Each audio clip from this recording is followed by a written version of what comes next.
And welcome back. This episode is probably going to be the start of a new series of videos, so before we get started, I just want to explain the idea. So, when playing a game like D&D, and the characters arrive in a new town or village, I normally like to have a map to hand. I mean, they're just useful to have. You can instantly see how big the place is, it helps with descriptions, and shows how all of the different buildings relate to one another, plus you can even hand it to the players to help them picture the place as well. But creating your own maps each and every time can be a bit of a chore, even though there are some nice online generators out there and various software packages that can help with that. Anyway, another option is to have a whole table's worth of physical terrain. I mean, if you've seen some of the pictures online where people have set up a whole town using some of the Dwarven Forge stuff, for example, then you have to admit it looks really nice. However, it does take up a lot of space, and for me personally, I doubt I'd actually use it all that much, as most of the time, stuff that happens in town, it rarely calls for precise tactical movement, but as I say, it does look really nice. So, the idea here is to merge the two, to combine the usefulness of a map with the kind of visual appeal of 3D terrain. However, before I go any further, I do just want to point out that the piece that I'm about to show, it is a very early prototype. It doesn't have any of the proper textures glued to it yet. It's more of a proof of concept type of thing. So the idea is to make a bunch of little village hexes, like this one here, each of which contains a number of tiny houses, barns, enclosures, and things like that. And if we make several of these, we can then piece them together in different configurations, or swap a few around, to make a bunch of different settlements. Then, as the range grows, I could maybe add things like town walls, temples, docks, and so on, but before I get too ahead of myself, to start things off, we'll keep it simple and begin by making some tiny houses. So, this kind of thing. So yeah, that's the idea. These aren't meant to be used with miniatures or anything like that. They're simply modular map tiles that just so happen to be 3-dimensional. You know, just because it looks kinda cool. Anyway, let's get started. Okay then, the first thing you'll notice when you download the PDF is that there are lots of different size bits and pieces, but these are all still fairly versatile.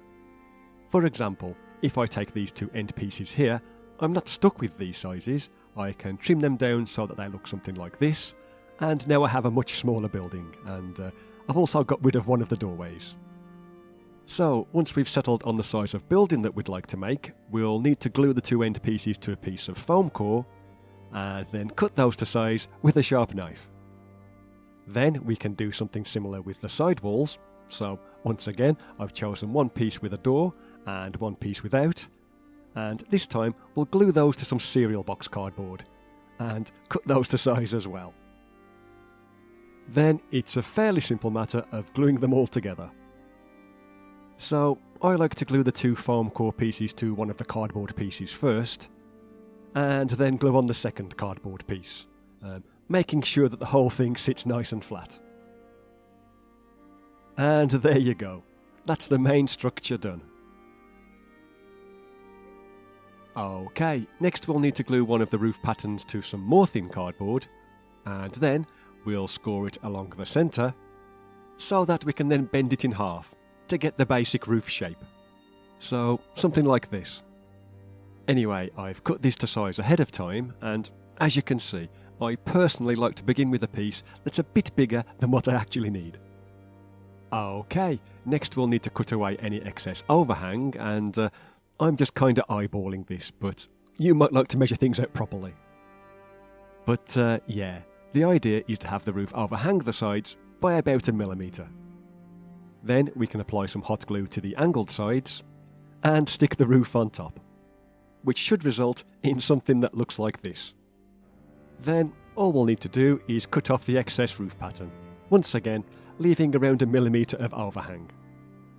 And that's how we can make a fairly simple looking house.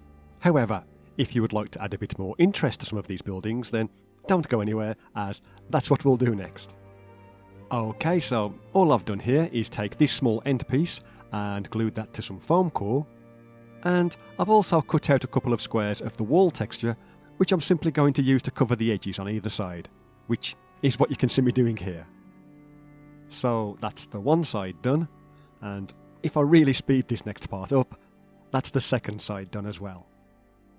Okay, next I'm going to take one of the off-cut roof pieces from the house that we just made and glue that to the top, making sure that the back edge is flush with the foam core. Then it's just a matter of cutting the front part of the roof to size. And with any luck, that should result in something like this. Then we're just going to glue that to the front of the house, just to add a bit of extra detail. So here I am doing just that, using the trusty glue stick, though you could of course use a spot of hot glue if you prefer. Anyway, there you go. Just by adding this one small piece, you can see that it has a lot more character. Another thing that we can do is take these bits here, from the edges of the end walls, and glue those to some foam core. Then we can take a small strip of any of the walls that's being glued to some thin card and glue that to the smaller side of the foam core pieces. I've probably not explained that very well, but you can kind of see what I'm trying to do in the video.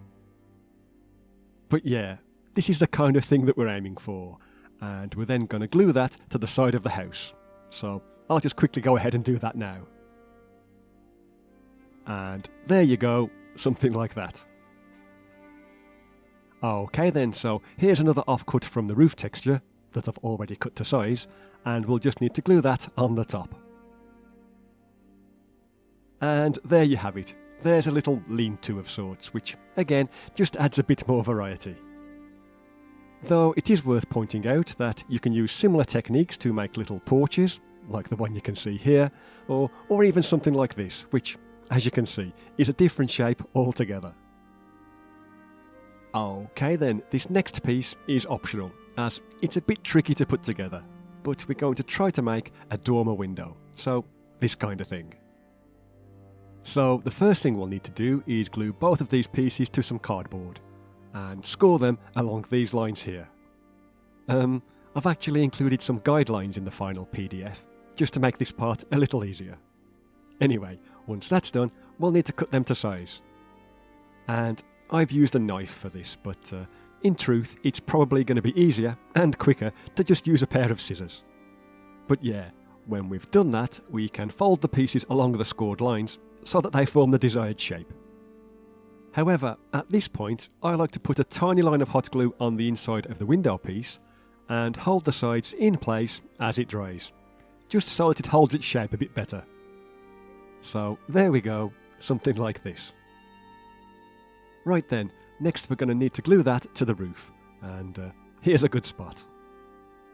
And when doing this, I like to add a spot of hot glue to the roof itself, and then kind of lightly drag the inside edges of the cardboard over the glue before pushing it down into place, if that makes sense. And if that's gone according to plan, then this is how it should look. Okay, next we'll do a similar thing with the roof piece, but as this is drying, I'll usually turn the house upside down, so that the glue runs up into the inside of the roof. So yeah, there's the finished house. This one is rather large and fancy looking, so I don't know, maybe it's the village inn, in which case it could probably do with a stable block out back, so I'll just place that there, and maybe it's so fancy that it even has its own bathhouse, or privy. Anyway, that's pretty much it for this episode, so I'll leave you with a picture of some of the different houses that I've made using these textures, but like I say, this is just the beginning of this tiny terrain project, so they might not be all that useful on their own, but you know, I have to start somewhere, and this seemed as good a place as any. So, as always, thank you very much for watching. It would be good to know what you think of this idea. Something similar has been requested by a couple of viewers, but yeah, if you're just here for the dungeon stuff, then it might not be all that useful. Anyway, feel free to like, subscribe, and all that other nonsense, and I'll see you in the next video. Bye for now.